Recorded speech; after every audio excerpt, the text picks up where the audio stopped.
crafters, it's Darling Craftolate or Raven here, and today's tutorial is a collab video with the wonderful Kati Rose. And we decided to do this in celebration of me winning her giveaway. We decided to go with an Easter or spring table setting theme. She's a super fun crafter. She has DIYs and other videos on her channel, so please go check it out. You can find the links to her video and her channel in the description box below.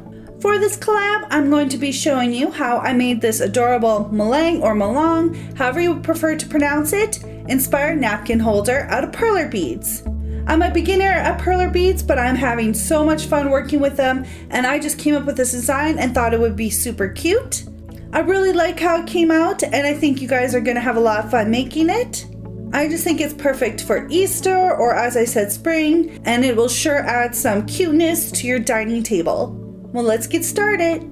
First, you're going to need some perler beads. I'm using just the standard size. I used the Perler Brand, and the color names and amounts are listed on the screen. Feel free to substitute any design aspects, materials, and techniques you wish. You also need some large pegboards. You can do one and do each of the steps at a time. That's completely up to you. You're going to need some tweezers, bead or CA glue, toothpicks, and optional some sort of clamps. You will also need an iron and some ironing or parchment paper. If you're a little bit younger, make sure you get an adult to help you with this when you get to the ironing step, because I don't want anyone to get hurt. You can find a complete list of everything I used in the description box below. These are the patterns that I got together and I will be using. You will need to make one of the larger pieces each and two of the three smaller pieces. You can find these patterns on my website, and the link to that will be in the description box below, or you can just pause the screen. To begin, you want to place the beads onto the pegboards following the patterns. You can add the colors in any order you prefer, but keep in mind you want to make sure you follow the pattern, especially along the edges, so everything will fit together.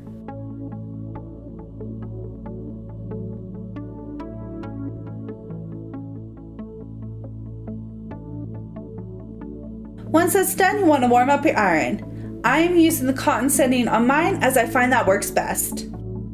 Place a piece of ironing or parchment paper over your beads. Now you want to iron in a circular motion all over. If you're able to, try to get them evenly melted. This should take approximately 10 to 40 seconds.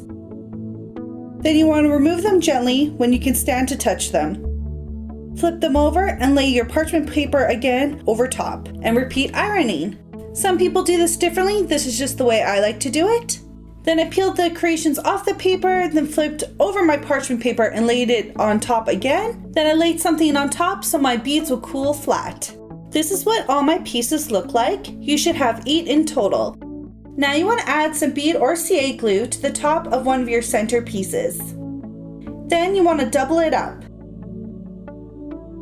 I use these clips to keep everything in place until the glue dries. I found these clips at my local grocery store. You also want to line up a 2-row and a single row piece, and you want the single row to be aligned at the bottom and center. Clip them together and let both sets dry. Now it's time for the final assembly. You want to add some glue where the flowery side will be attached to the base. Then you want to snap your side panel into place and hold it together until your glue is dry. For the sides, you can leave them at a slight bend so the napkins will stay in place. Mine was unintentional with this flower side, but I thought it worked out great in the end. Now add one of those green sets you put together, and you want the center and at the bottom. Once that side is dry, you can glue on the Molang side. Again, you want to make sure all the glue dries before adding on any additional pieces. While that's drying, I'll show you what kind of napkins I got. I went with these serviette ones in Easter patterns, which I thought would fit perfectly, but you can also use regular size napkins as well. So this is what mine looks like. I'm very happy that the tops match, and I also really like that the green sides provide extra stability and they look like grass.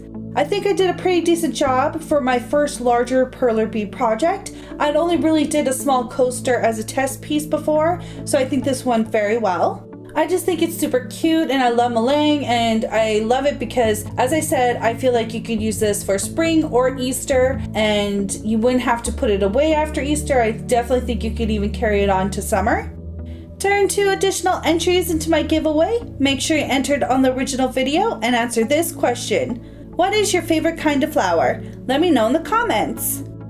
Thank you all so much for watching. If you enjoyed this video, please give it a thumbs up.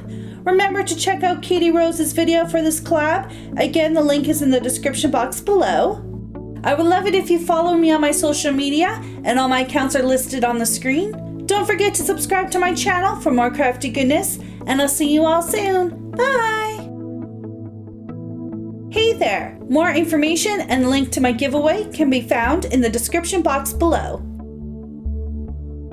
If you missed this, you can check it out by following the link in the description or by clicking the screen.